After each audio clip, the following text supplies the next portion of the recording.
Yeah, what's good, me people from Burundi, Rwanda, Uganda, Kenya, Tanzania, East Africa, Africa to the world. Guys. Yeah, you can call me MCB Black Dog to the country. The MC original voice the P257, the master, the teacher, aka the vibe killer. You already know what in Zunyumva cyangwa ukambana kuri zino screen ivyo mwese musanzwe mubizi guys. Musanzwe mubizi ko bari update trend na news guys. Ati guess what uri inzu nyumva uramenya ngo hehehe ndamenye bishasha trends exclusivity naha bibera guys.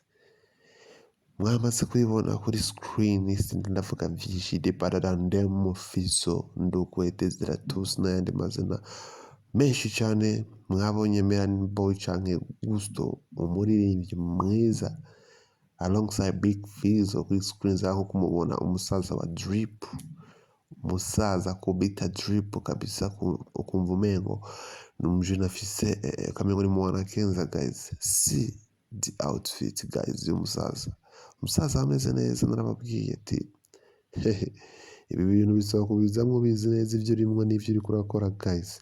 Ati mese gute rero ndabatebeje guys, narababwiye bwa mbere na mbere ugishika ku ino chaîne ukumva wogenda uyandikishije mu muryango, make sure you subscribe on my YouTube channel.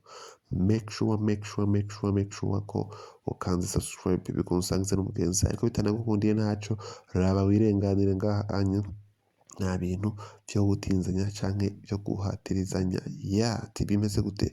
Mwabonye kuri screen ni Big Fizzo, mwabonye Melanin Boy.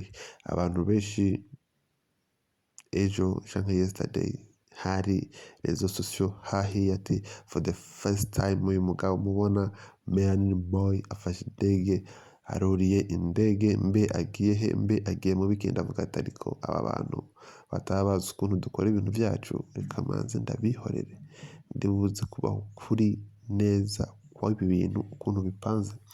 Big Fizzo muramuzi ko last night yari afise show Uganda,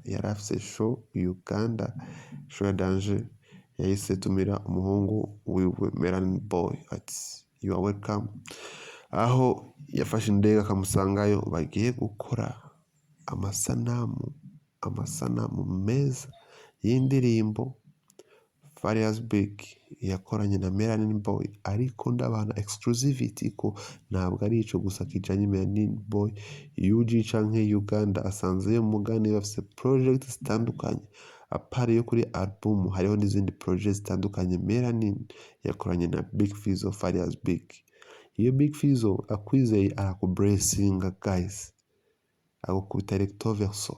Bafite imizigo myinshi bagiye gushutinga last night Uganda hahiye. Sinzi mwese ko mwabibonye mutanabibonye navyo ndibuze kubivuga mu mwanya uri imbere. So guys, umuziki w'Uburundi umeze neza. Bari baravuze ngo Melanin Boy ntiyorira indege ngo hagenda DJ Fernando, ariko buri muntu wese afise umwanya wiwe, the right moment igeze. Nta muntu n'umwe ashobora kubana Big Fizzo. Maximum respect again.